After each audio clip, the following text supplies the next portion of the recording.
चैत्र नवरात्रि का पावन पर्व आज से प्रारंभ हुआ है। नवरात्र के पहले दिन मां दुर्गा के प्रथम स्वरूप मां शैलपुत्री की पूजा अर्चना की जाती है। ये दिन नई शुरुआत, स्थिरता, ऊर्जा और आत्मबल का प्रतीक माना जाता है। इस दिन प्रतिपदा तिथि पर विधि विधान से कलश स्थापना कर मां दुर्गा का आवाहन किया जाता है।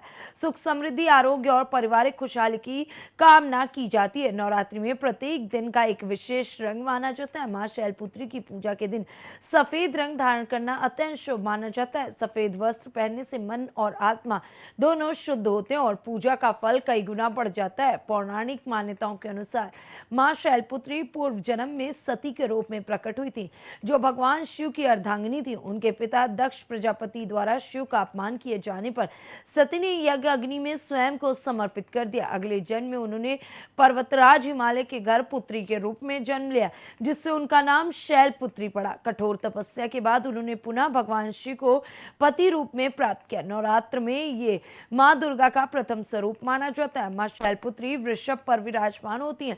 उनके दाहिने हाथ में त्रिशूल और बाएं हाथ में कमल पुष्प होता है। वो श्वेत वस्त्र धारण करती हैं और उनका स्वरूप शांति, सौभाग्य और दृढ़ता का प्रतीक माना जाता है। उनकी आराधना से जीवन में स्थिरता और आत्मविश्वास का विकास होता है।